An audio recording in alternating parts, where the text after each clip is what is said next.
Well then, please excuse me, Lord Pang Tong. Well, don't get killed out there.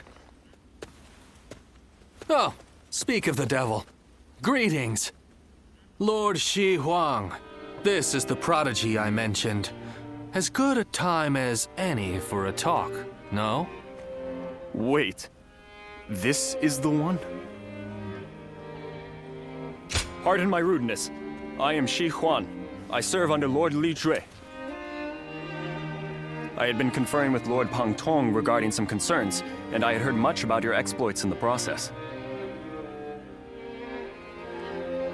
The man who now controls the court since Dong Zhuo's death. Perhaps you've heard of him. Lord Li Jue is raising hell in the war with Guo Shi. Chang'an lies in tatters, which troubles His Majesty's mind to no end. This will only exacerbate the chaos propagated by Dong Zhuo. At this rate, I will no longer be able to call him my lord. But what would become of me, then? And that's why I thought, why not have him consult you? Because you're not beholden to a specific master, and I'm sure you've more than enough experience to share, do you not? Who better to gauge a person's abilities than you? Furthermore, we can be assured that you will keep this matter between us. So, if Lord Shi Huang here wants to forsake his lord, who would you recommend instead? I would welcome your wisdom. Do you know of a hero who wields both the strength to protect the Emperor and the will to bring peace to the land? Ah, so you approve of Cao Cao, then? I've heard he is well respected among his followers. The story goes that he would do anything in pursuit of his goals. Perhaps that is what it takes for one to claim the world for their own. Lord Cao Cao. I see. He does seem to possess the ideals I envisioned for my future lord and hero. Many thanks to both of you for answering my unceremonious question.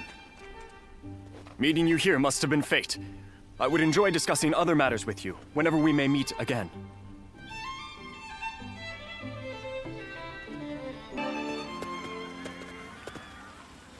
May I have a moment?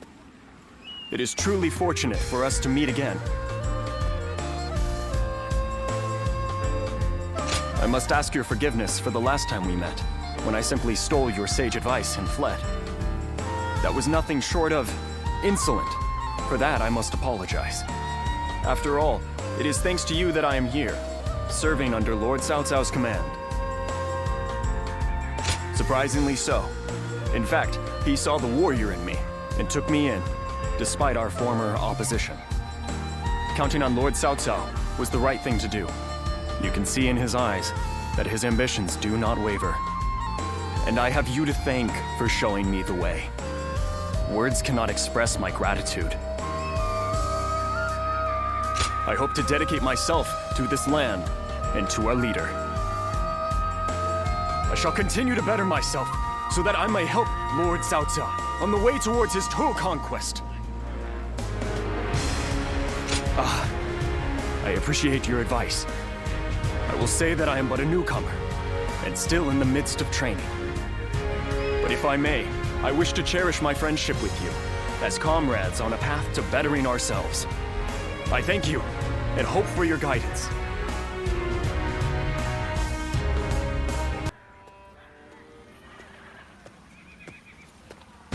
I suppose you have come to train as well. Might we do this together? Training alone does have its limits after all. Thank you. There is much to learn from your form. After the Battle of Guandu, Lord Cao Cao is one step closer to his goal. It is now that we must exercise the most vigilance. For we shall serve him as his officers, even after he has unified the lands. Of course. It does not end there, however. After joining Lord Cao Cao's army, I have met many great warriors. Guan Yu, Xiang Liao, and you, of course. I have since done my best not to be left behind, and I have finally begun to realize what I must do. I am to seek new heights as a warrior, ones that only I can reach. This is my current goal. Those words bring me more strength than you could imagine. You have always supported me. I was only able to decide my path because I had you as my friend.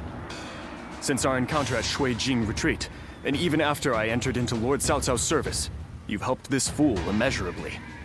I will master the warrior's path, so that I will not be ashamed in front of my greatest comrade. Would you watch over me on my journey?